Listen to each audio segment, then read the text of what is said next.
No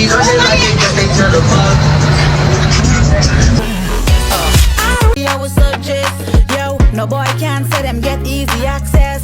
Tonight in the shooting death of a woman who was riding in an Uber in Buckhead on Lindbergh Drive. The Fulton County Medical Examiner confirmed today that her name is Teisha Brewley. Buckhead, Atlanta, May 30th, 2023. 2:47 a.m. Nick Taylor woke up to gunfire. Not one shot, not two. 20 seconds of continuous fire. Rapid, relentless. The kind that makes you freeze under your sheets and pray it's not coming through your window. It sounded like a war was going on outside, he'd later tell reporters. His voice still shaky days after. But this wasn't war, this was an execution. Less than a block from her own home, 31-year-old Teisha Brewley sat in the back of an Uber. She'd just finished her shift. Tired, maybe scrolling through her phone.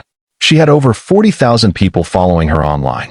People who knew her as Tavi Baddie, a name that carried weight in certain circles. She didn't see it coming. The Uber driver did. 2 cars, right behind them. The moment he pulled away from the club, they followed. Close, too close. And then, on Lindbergh Drive, they struck. The kind of attack that doesn't leave room for mistakes. The kind that takes planning, resources, people who know what they're doing. By the time the gunfire stopped, Teisha Brewley was dead. The Uber driver survived. Shaken, but alive. And what he told police next would confirm what investigators already suspected. This wasn't random. This was a hit. But here's the part that keeps me up at night. Teisha wasn't some underground figure. She wasn't hiding. She was living her life in full view. Posting online. Working at one of Atlanta's most popular clubs. Building something. So who wanted her dead badly enough to coordinate a multi-car ambush in one of the city's wealthiest neighborhoods? And more importantly, why? The Uber driver saw something that confirmed what police suspected from the start. And it's the kind of detail that changes everything. Welcome to True Crime Footprint, where we unveil the darkest mysteries and the most terrifying true crime tales. Kindly hit that like button, subscribe to this channel, and turn on the notification bell so you never miss any of our new stories. Your support keeps these stories alive. Hey, Grace, Atlanta. He said he's at Lindbergh Drive and Adena Drive. Lindbergh and Adena, because someone's been shot in his car. Go ahead, sir. Yeah, somebody shot in my car. You've been shot? No, I don't know. I don't think so I'm shot. But somebody shot. My customer is... Okay. Sir, are you saying someone is inside your car shot, or just your car is shot? No, somebody in my car is shot. Okay, the person, is they breathing? Yeah, I see. Some breathing. Do you have it yet, Grady? Lindbergh Drive at Adena Drive. Someone shot in his car. What kind of vehicle you're driving, sir? Cadillac. SUV. What color? Black. Okay, you said a black Cadillac, is that correct? Yes. The Uber driver didn't want to believe what he was seeing. He'd just picked up a passenger from Allure Atlanta, a club in Buckhead, standard fare, late night, nothing unusual. Until he pulled away from the curb, that's when he noticed them. 2 cars. Right behind him, not passing, not turning off, just following. He kept driving, hoping he was being paranoid, hoping they'd peel off at the next light. They didn't. They stayed on him, block after block, getting closer. When police arrived at Lindbergh Drive and saw what was left, they knew immediately what they were dealing with. The Atlanta Police Department didn't waste time with vague language. They called it what it was. A targeted incident. An apparent ambush. This wasn't some random drive-by. This wasn't a robbery gone wrong. Someone had been watching, waiting. They knew where she'd be. They knew when she'd leave. They knew exactly which car she'd get into. And they were ready. The victim's name was Teisha Brewley. But online, where over 40,000 people followed her every move, she went by Tavi Baddie. She was an influencer, a content creator. She ran an OnlyFans account that brought in serious money. She danced at one of Atlanta's most well-known clubs. She wasn't hiding. She was out there, visible, successful, and someone wanted her gone. But here's what keeps investigators up at night. This level of coordination, the surveillance, the timing, the use of 2 vehicles to box in a moving target, that takes planning, it takes resources. It takes people who know how to operate. So the question isn't just who did this. It's who had the means, the motive, and the reach to pull off something miscalculated. The attack was professional. Military-level coordination. But to understand why someone wanted her dead, you have to understand the world she was living in and the enemies she may not have even known she had. And tonight, Atlanta police investigating the shooting death of a woman right in the middle of Buckhead. So someone shooting up the SUV that she was riding in, that vehicle riddled with bullet holes while stopped at a traffic light on Lindbergh Drive. And 11 Alive's Bobeth Yates, well, she's been following this story all day, joining us live from the scene. Bobeth, what have you learned? Well, Faith, the shot rang out at this intersection behind me. In fact, it was that middle lane right there. The car pulled up to the light when the shooters came rolling by. And now that police are trying to piece together the details of this shooting, they're asking anyone with details to come forward. It sounded like a war was going on outside. I was shook. Nick Taylor lives near the scene.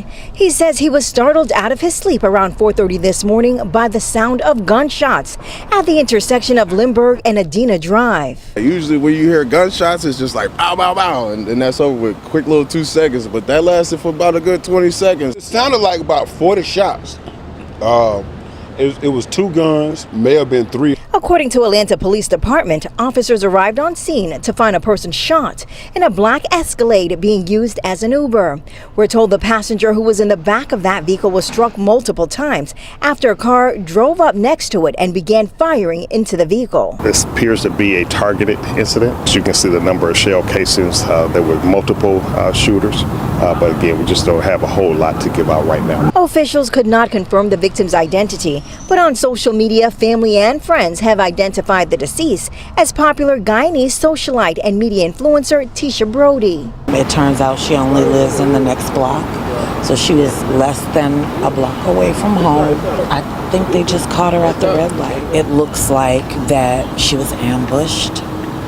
That was an Uber driver. She was in an Uber and the Uber driver was unscathed. And as police work to piece together the motives behind the shooting, neighbors remain on edge. It's scary. It's becoming very scary to live here. I don't know what happened, but it's sad. Especially being that somebody got killed. That's real sad. If you knew someone was tracking your every move, would you even notice before it was too late? If you believe people like this, whoever planned this execution shouldn't get away with it, hit that subscribe button. We're covering cases the world tries to forget. So who was Teisha Brewley? If you scrolled through her Instagram or TikTok, you'd see a woman who had it figured out. Confident, stylish, living loud. She posted her outfits, her nights out, glimpses of a life most people only dream about. Tavi Baddie wasn't just a username. It was a brand. Over 40,000 people followed her across platforms. They watched her stories. They liked her posts. They saw her thriving. But behind the screen, Teisha was grinding harder than most people realized. She was a dancer at Allure Atlanta, one of Buckhead's hottest clubs. The kind of place where the money flows fast and the competition is ruthless. She wasn't just showing up for a paycheck. She was building a career, stacking income. She ran an OnlyFans account that pulled in serious revenue. The kind of money that changes your life if you play it smart. And Teisha was smart. She came from Guyana originally, part of a tight-knit diaspora community that stretched from South America to the southern United States. People who looked out for each other. People who knew what it meant to hustle from the ground up. She wasn't born into wealth, she created it. But here's the thing about success when you're that visible. It doesn't just bring opportunity, it brings attention, the wrong kind. In the world Teisha operated in, competition wasn't just professional, it was personal, influencers fighting for followers, dancers competing for clients, content creators measuring their worth in likes, views, and dollars. When you're winning, people notice. And not everyone's happy for you. High visibility plus high income equals high risk. Teisha was living proof of that equation. But she kept going, kept posting, kept dancing, kept building.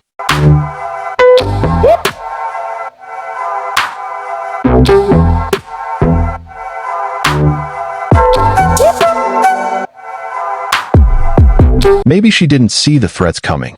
Maybe she thought she was untouchable. Or maybe she saw them and decided she wasn't going to live in fear. Either way, she wasn't alone in facing danger. Because here's what most people don't know. She wasn't the only one targeted. But here's where it gets darker. 3 years before Tavi was killed, someone else in her exact circle was ambushed in almost the exact same way. And she survived to tell the story. When success makes you a target, how do you know who to trust? If you're still not subscribed, drop a comment and tell me why. What's holding you back? I genuinely want to know. Her name was Lolita Calendar. Online, she went by Lola Doll. And she was Teisha Brewley's best friend. Same background. Same hustle. Same community. Both Guyanese. Both influencers. Both living their lives out loud, building empires in the same circles. But Lola had something Teisha didn't. She'd already survived an assassination attempt. September 2020. Georgetown, Guyana. Lola was outside her home when a man on a motorcycle pulled up. No warning, no words. He opened fire. Multiple shots, close range, neck, face, hands, leg. The kind of attack designed to kill, not injure. But somehow, Lola survived, barely. She spent weeks in recovery. The scars, physical and mental, never fully healed. But she lived to tell the story. She walked away from something most people don't. Now here's where it gets impossible to ignore. 2 Guyanese influencers. 2 professional ambushes. 3 years apart. 2 different countries. One survived. One didn't. Teisha Brewley, gunned down in Atlanta, 2023. Lolita Calendar, shot outside her home in Guyana, 2020. Same profile, same lifestyle, same level of violence, same execution style. Was this coincidence? Or was someone working through a list? Because if you look at the attacks side by side, the similarities are chilling. Both women were ambushed when they were vulnerable. Both attacks involved sustained gunfire. Both were clearly planned. And both targeted women who were visible, successful, and part of the same tight community. So the question becomes unavoidable. Was this the same enemy? Was Tavi's death connected to what happened to Lola? Or worse, was Lola the warning that Tavi didn't see coming? When you're dealing with attacks this coordinated, you're not talking about local beef.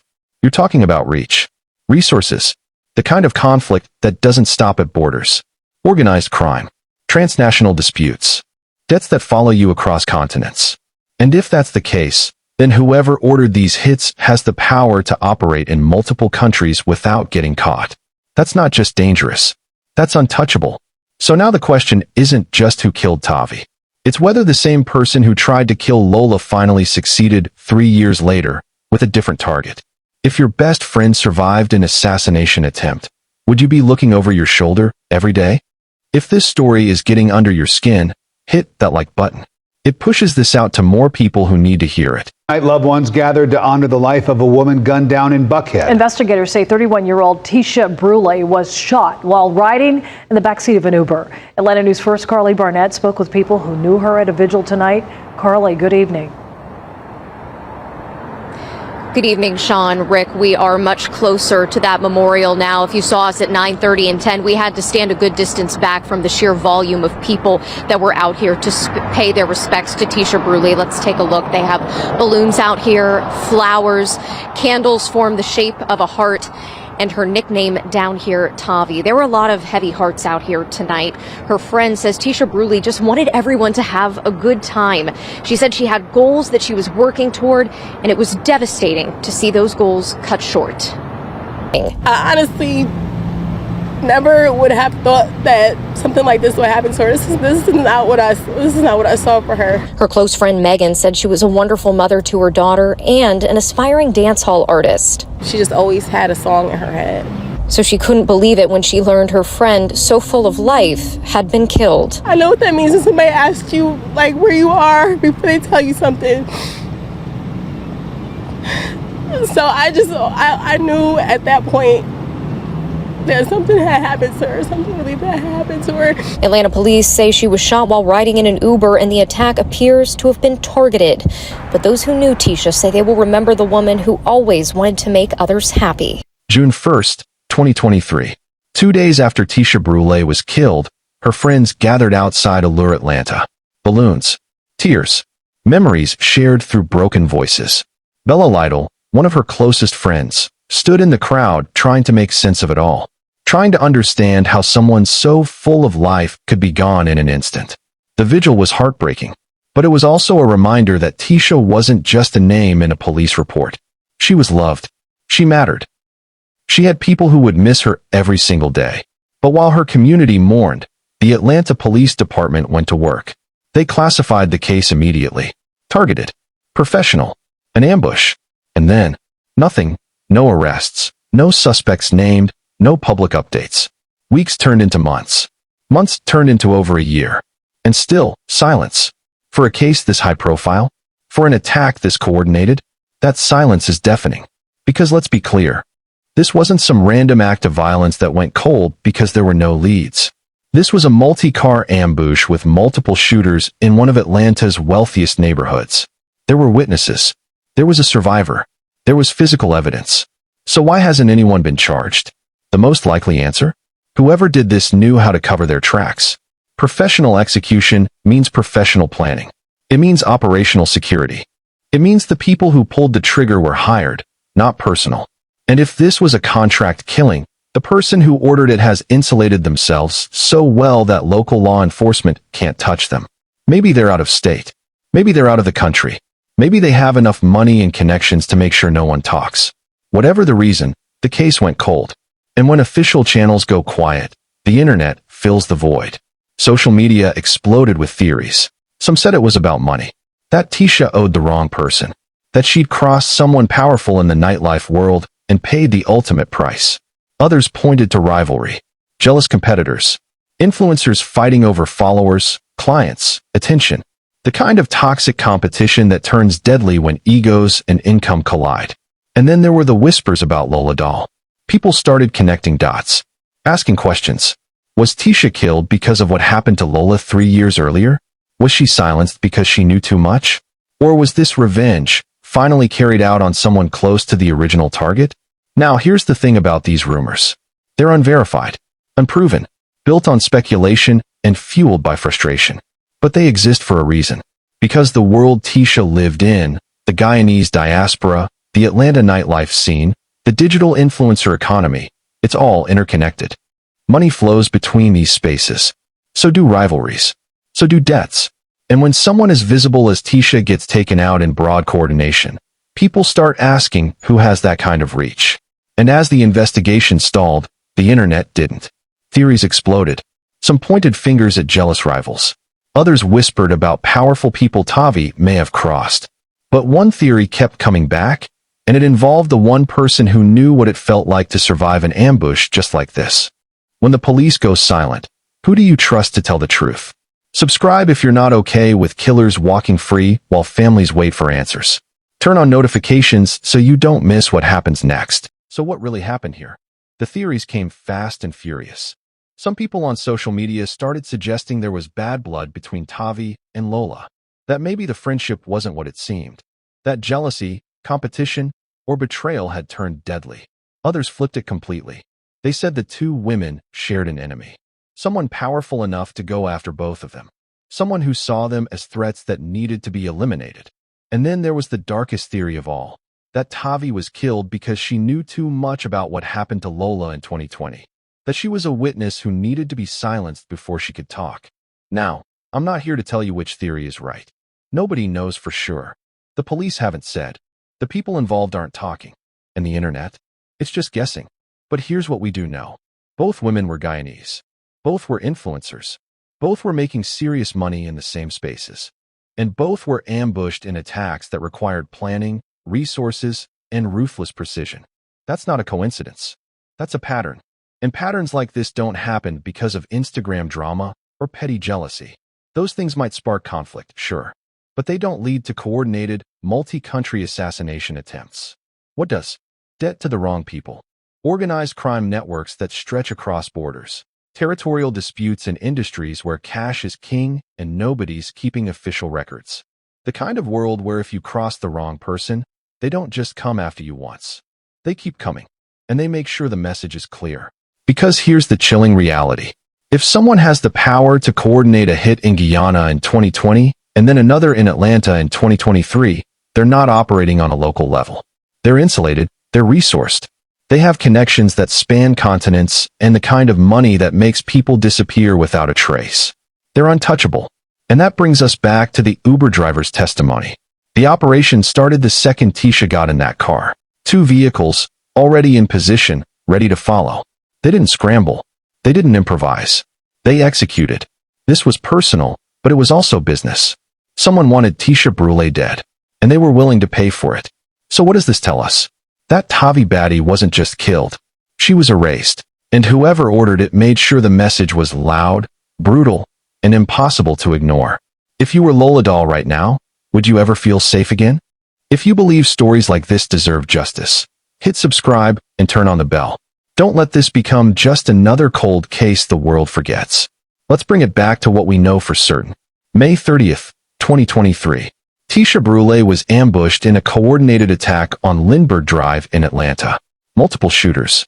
2 pursuit vehicles. 20 seconds of sustained gunfire. She was 31 years old. And to this day, no one has been arrested. No suspects named. No charges filed. No justice served. Teisha wasn't just a statistic. She was a daughter, a friend, a woman who was building something real. She had dreams. She had goals. She was making moves in a world that didn't make it easy for people like her. And someone took that away.